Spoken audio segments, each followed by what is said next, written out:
Hello friends, आइए हम लोग अमेंडमेंट करते हैं कंपनीज अमेंडमेंट एक्ट 2015 में जो हमारे नए अमेंडमेंट्स आए हैं रिगार्डिंग डिपॉजिट। हमने एक्सेप्टेंस ऑफ डिपॉजिट से रिलेटेड कुछ अमेंडमेंट्स किए हैं।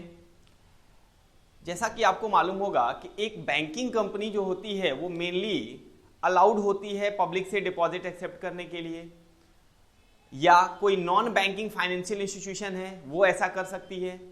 तो हमारे कंपनीज एक्ट 2013 ने बैंकिंग कंपनी और नॉन बैंकिंग फाइनेंशियल इंस्टीट्यूशन के अलावा बाकी कंपनीज को रेस्ट्रिक्ट कर दिया है, प्रोहिबिट कर दिया है फ्रॉम एक्सेप्टिंग डिपॉजिट्स। ठीक है, मतलब इसके अलावा बाकी कंपनीज डिपॉजिट एक्सेप्ट नहीं कर सकती जब तक कि वो हमारे एक्ट में दिए गए प्रोविजंस को फॉलो ना करें। तो कुछ एक अमेंडमेंट्स हैं इसके रिगार्डिंग जिसे हमें डिस्कस करना है। कंपनीज को पब्लिक से डिपॉजिट एक्सेप्ट करने के लिए कुछ कंडीशंस दी गई हैं। सबसे पहले मैं आपको बता दूं डिपॉजिट का मतलब क्या होता है। तो deposit means any type of receipt of money, किसी भी तरह का मनी जो कंपनी रिसीव करती है या तो लोन के फॉर्म में या अदरवाइज, उसे हम डिपॉजिट मानते हैं। अब डिपॉजिट एक्सेप्ट करने के लिए दो सेक्शंस हैं, सेक्शन 73 और 76।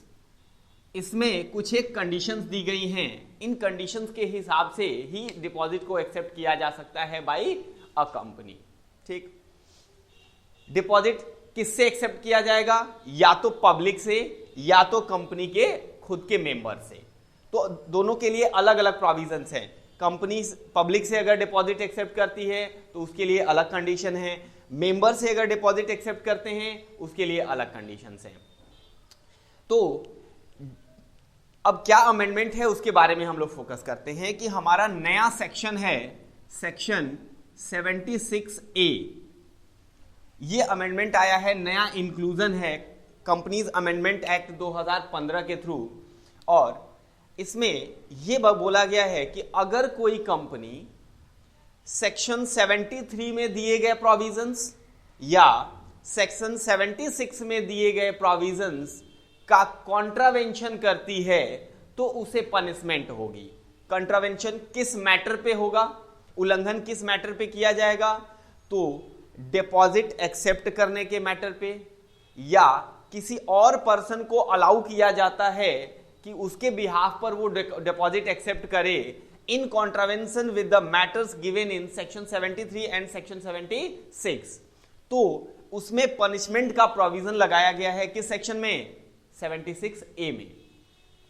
तो इसमें वो प्रोविजंस दिए हुए हैं जहां पर हम डिपॉजिट एक्सेप्ट कर सकते हैं, लेकिन अगर इनके नियमों का उल्लंघन किया गया, और उल्लंघन किस बात का होगा? तो या तो खुद डिपॉजिट एक्सेप्ट करने में नियम का उल्लंघन हुआ, या किसी और को अलाउ किया गया कि आप हमारे बिहाफ पे डिपॉजिट एक्सेप्ट करिए, वहां नियम का उल्लंघन हुआ, या डिपॉजिट जिन लोगों ने कर रखा है उनका पैसा रीपे करने में कोई कॉन्ट्रावेंशन उल्लंघन की जाती है, या उस पे कोई इंटरेस्ट ड्यू है उसके पेमेंट में।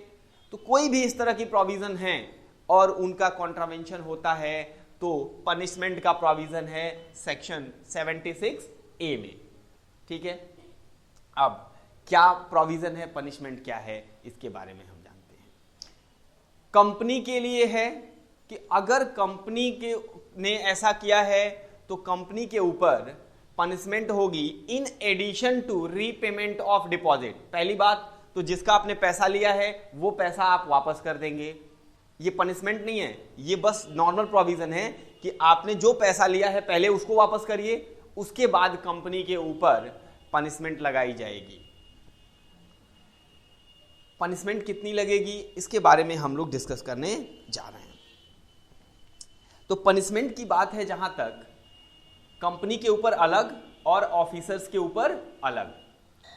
कंपनी के ऊपर जो पनिशमेंट है वो कम से कम 1 करोड़ रुपए की, कम से कम 1 करोड़ रुपए की पनिशमेंट होगी, और जिसको बढ़ा करके 10 करोड़ रुपए तक ले जाया जा सकता है।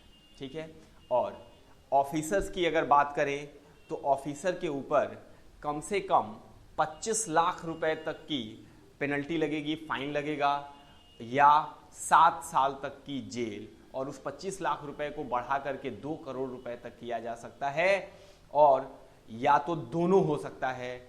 और अगर कोई एम्प्लॉई जानबूझकर ये कॉन्ट्रावेंशन करता है, जानबूझ करके नोइंगली इन्वॉल्व है इस कॉन्ट्रावेंशन में, तो उसके ऊपर सेक्शन 447 में दिए गए फ्रॉड से रिलेटेड जो पनिशमेंट हैं वो भी अप्लाई हो जाएंगे, जो बताते हैं कि अगर कोई भी एम्प्लॉय जानबूझकर फ्रॉड में इन्वॉल्व होता है तो उसे जितने अमाउंट का फ्रॉड उसने किया है उसका कम से कम 3 टाइम्स तक पनिशमेंट हो सकता है, या उसे 6 महीने से लेकर के 10 साल तक की जेल हो सकती है। ये टोटल पनिशमेंट है जो सेक्शन 76A के थ्रू लाया गया है by amendment in companies amendment act. ठीक है ना, तो इस डिपॉजिट से रिलेटेड अमेंडमेंट को आप कवर करेंगे, और इससे रिलेटेड इतने ही अमेंडमेंट है। ठीक है, तो बाकी अमेंडमेंट्स को हम बाकी के लेक्चर में कवर करेंगे।